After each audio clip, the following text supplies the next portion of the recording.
I'm Don Dahler, and this is 2020 in Touch. On Friday night, we took you to Camden, New Jersey, a city you would never expect to see in the richest country in the world. It's been called the most dangerous city in America, as well as one of the poorest. Diane Sawyer spent a year chronicling the lives of some of the children whose dreams survive amid crushing poverty and daily violence. Children like Ivan.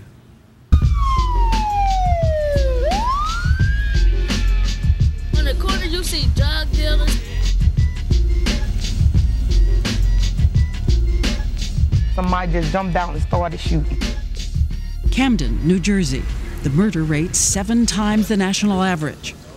Christmas a year ago, there were 4 murders in 48 hours, including one of the city's most promising college students and star athletes, who went down when street thugs started firing. Camden is also considered the poorest city in the nation. Literally every day, kids are going to bed hungry.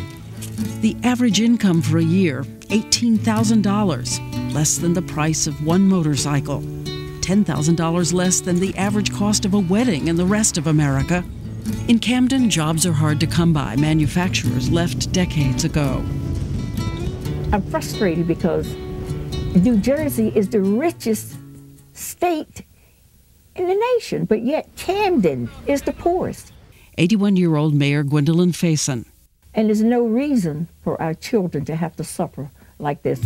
58% of the children living in Camden live below the poverty line.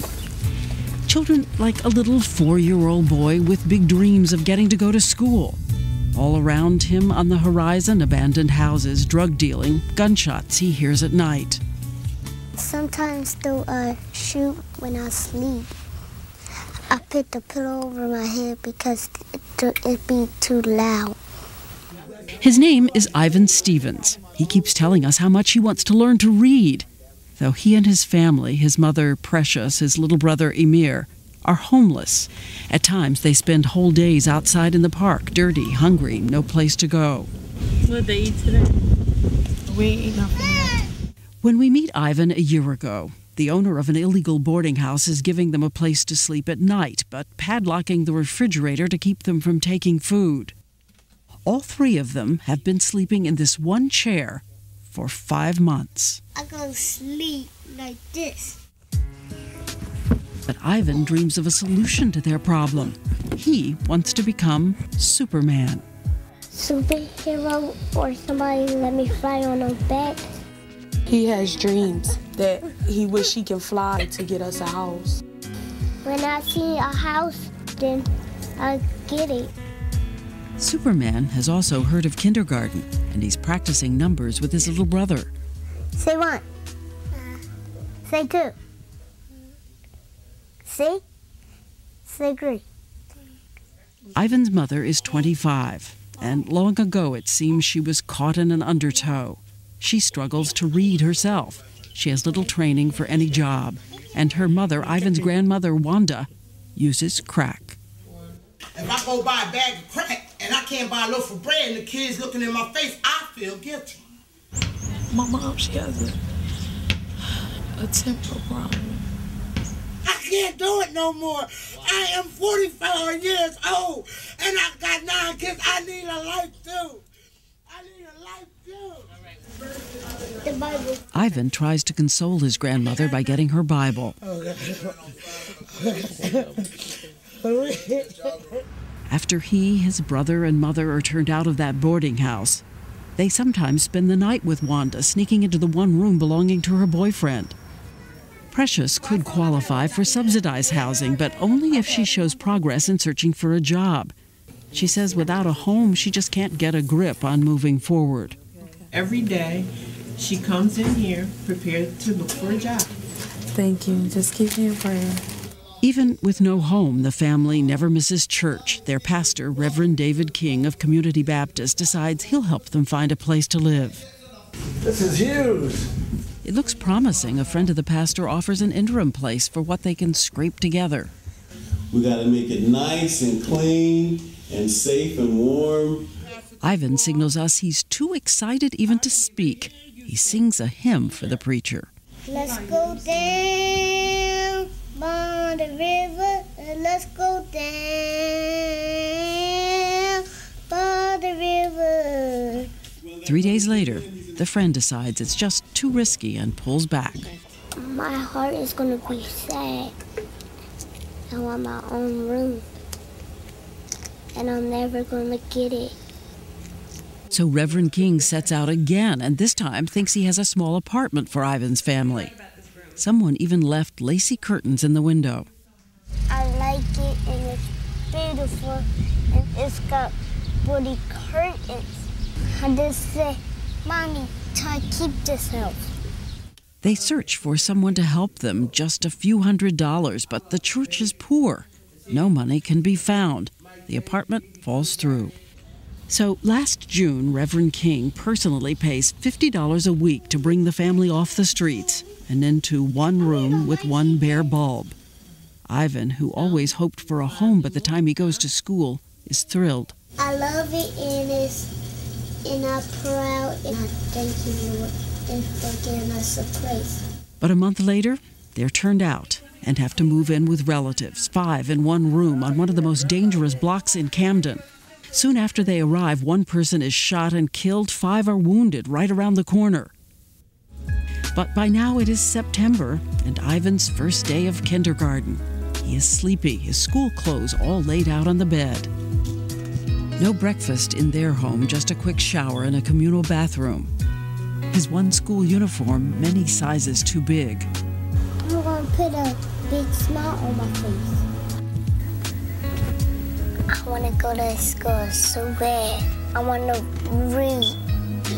So Ivan sets out early in the morning, just like hundreds of thousands of other little American kids, setting out from their homes. The average family has spent $500 to get a child ready for the first day of school.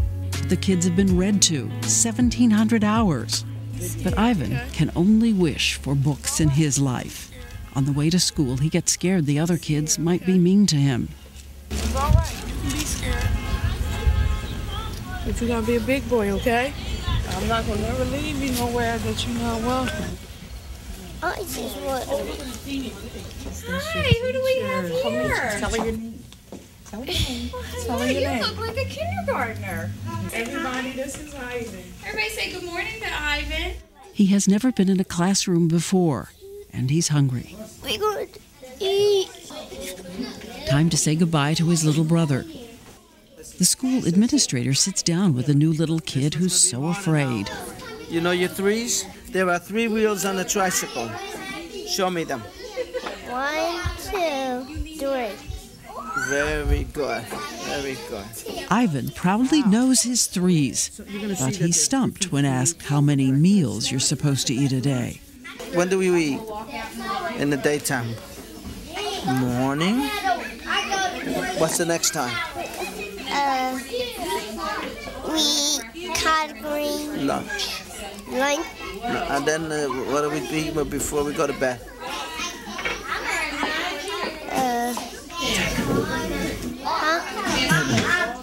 Dinner. Across the nation, the U.S. government says 12 million children lack access to enough food to meet their basic needs. At the end of the day, Ivan has so much to report. We ate cheese. He gets an extra fruit juice, tucks it in his backpack. I'm not going to cry no more, and I'm going to be a big boy.